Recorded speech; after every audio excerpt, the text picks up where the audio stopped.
On this edition of Issues and Insiders, we draw attention to a syndrome here in East Asia that has been receiving quite a bit of foreign media attention as it keeps some of the region's youth choosing to cut themselves off from all social interactions. Hello and welcome. It's Thursday, June 13th here in Korea and you're watching Issues and Insiders. I'm Min Sunhee. Severe social withdrawal among some of the youth here in this part of the world is raising quite a bit of concern given its broader implications. That being said, today we shed light on this syndrome, including its causes, consequences and possible countermeasures. For this, I have Professor Paul Wong at the University of Hong Kong live on the line. Professor Wong, it's a pleasure to have you with us. Good afternoon. Thank you for having me. I also have Kwon Soa with us, so as always, thank you for being here. I am happy to be here. Right, so let's begin with details about the more recent extensive media coverage about the severe social disengagement among some of the youth here in this part of the world. Right, a CNN report extensively looked into the issue of the rising number of hikikomori in Asian countries. Now, hikikomori refers to severe social withdrawal by adolescents and young adults, so the Gen Z and millennials. The term hikikomori, which is how the phenomenon and also the recluses themselves are called, stems from Japan, but the concept exists in other Asian countries and is growing across the world. According to the report, more than 1.5 million hikikomori live in Japan, Hong Kong, and South Korea, and introduces the stories of some of the individuals who shut themselves off from the world. One hikikomori in Hong Kong stayed in his bedroom for 4 months, hiding under the covers all day. He was negatively affected by what people said about him, and school performance-related pressure also led to his withdrawal. A hikikomori case in Japan tells the story about a man who started to stay at home in his mid-30s. He explained he had no energy to do anything besides sleeping. Having to take care of his sick parents was a big burden to him, including financially. A Korean hikikomori experienced around 5 separate times of withdrawals for different reasons, amounting to 2 to 3 years in total. The first retreat was in middle school. Years later, it happened in his 20s and 30s. Disappointment about himself, negative feedback at work pulled down his confidence and made him lock himself in his room. All of the recluses introduced in this report later found progress in returning to society. The article cites researchers suggesting that the rising use of internet and drop in face-to-face interaction, as well as the COVID-19 pandemic, are the reasons for a spread in hikikomori. And on top of that, demographic changes in Asia, including aging society, is making things worse. Right, indeed. Now, Professor Wong, as a clinical psychologist, how do you define this condition and what do you believe are some of its common traits? Well, earlier on, Japanese psychiatrists think this is a behavior related to maybe autism or schizophrenia or psychosis.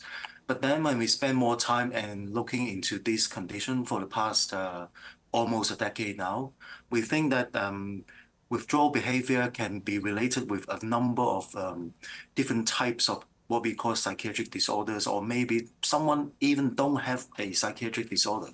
They just lock themselves in a room without suffering from any psychiatric disorders. They just don't like to interact with people. Professor Wong, how does this particular condition then differ from clinical depression? Well, people with depression, the condition of depression is people, they don't interact with people, they lack interest in doing things, and they are isolated with people for a very short period of time. The condition is like 2 weeks, and if it's longer and it's impairing their life, then we call them suffering from major depressive disorder. But for prolonged social withdrawal behavior, the definition is different. People who lock themselves in the room, don't interact with people face-to-face or not even through the internet for 6 months in Japan or for 3 months in Hong Kong, then we will consider them as one of the hikikomoris in these countries. Right, I see.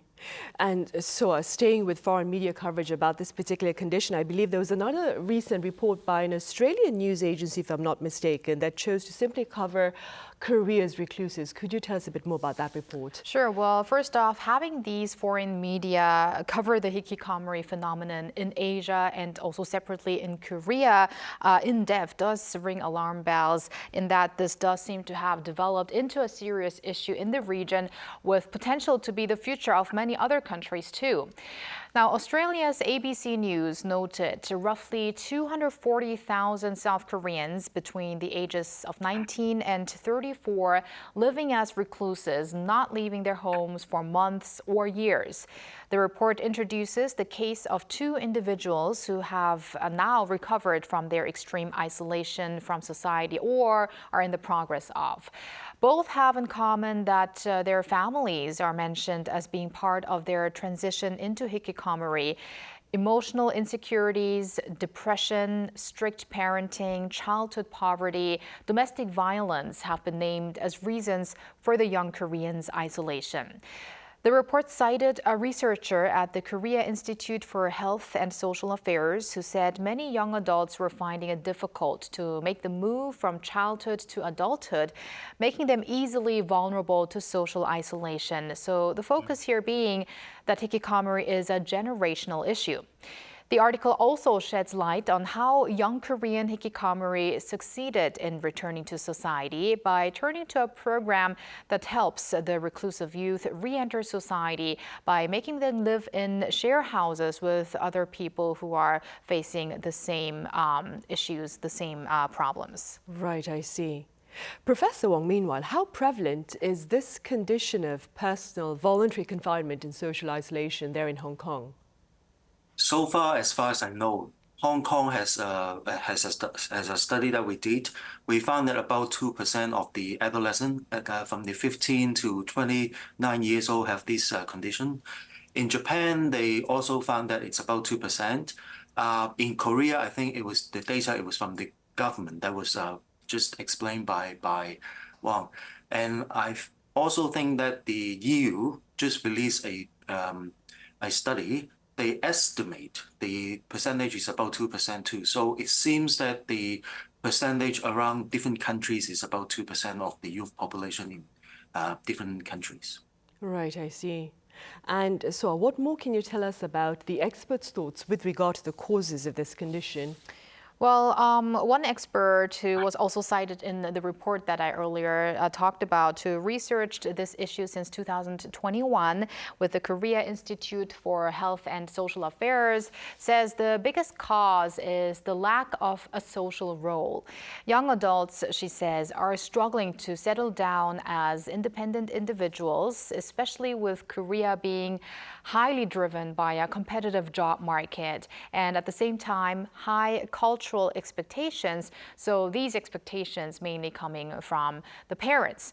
A professor at the Korea Research Engagement Center at Curtin University believes economic pressures such as coming from fixed-term contracts and low-paid jobs result in major stress and insecurity among young adults. While the country boasts a highly educated young labor force, it's difficult to find enough decent and stable jobs that match the educational level, meaning the competitive society has made it quite easy to fail, and failure is not easily accepted in the Korean culture. A senior fellow and Korea chair at the Brookings Institution suggests Korea's rapid industrialization in the span of 3 to 4 decades not only changed family size standards, but also labor market prospects, which could be part of the rise in social isolation. Right, I see. Yeah, Professor Wong, generally speaking then, pundits believe that there are perhaps 4 main reasons behind this condition: developmental and psychiatric conditions, which you touched upon earlier, as well as social and cultural influences, impact of modern technology, and in some cases, Soa mentioned, very competitive academic obligations. Now, that being said, what do you believe is behind the severe social withdrawal by some of Hong Kong's young people? Well, I guess because we all share similar cultures in terms of how we see the education system and what is called successful transiting from a good university student into the workplace among all these Asian countries. So, for example, in China, in Hong Kong, and Korea and Japan, we all have very similar challenges in the education system to be successful, to get good grades, and because of pressure, and people drop out from schools, and we have very similar conditions. What makes me really concerning is because of globalization and the internet influence of the whole world, basically the education system, the competitiveness between countries are increasing. So I would agree that this condition is going to be spread to many different parts of the world now. I see. Professor Wong, this is an impromptu question, but what do you believe has been the impact of perhaps the pandemic on this particular condition? Well, that is actually a really good question, because actually COVID inspired people to maybe able to live and survive without any interaction with people. For example, people can call for food, they can call for delivery of anything to their homes, and we can have online education, we can have webinars, we can have Zoom meetings like us. So basically, if we have a good logistics system in the country or in the city, anything you need for, they can be delivered to your home, you can interact with people. That would actually change a lot of how human beings live their lives in the future. Right, indeed. Professor Wong, generally speaking then, what look to be the broader consequences, if I may, of this condition for countries here in Asia where we suffer from low birth rates as well as an aging society, as Soa mentioned earlier? Well, I guess because we are all facing the aging society issue. So we need every single young person to grow up and to be productive and to be competent enough to support the whole society. So we can't afford to lose any young persons due to hikikomori or suicide or psychiatric illnesses. So that would actually make the whole society collapse if we don't have enough young people to support the society. Right, which is really a very frightening prospect, of course. So we've touched upon the condition, its causes, as well as its consequences. Let's now turn to some of the efforts out there to deal with this particular condition. I understand we had one related program last year by the government here. Could you tell us a bit about that? Right. In a bid to encourage young, lonely people to step outside and reintegrate with society, the South Korean government came up with a plan last year in April to offer reclusive young people 650,000 won, or roughly $480 as a monthly allowance. People aged 9 to 24 coming from lower income families are subject to this handout provided by the Ministry of Gender Equality and Family. Apart from that, they also can apply for financial aid for services related to health, education, counseling, legal issues, cultural activities, and so-called correction of appearance and scars. So basically, I believe plastic surgery procedures.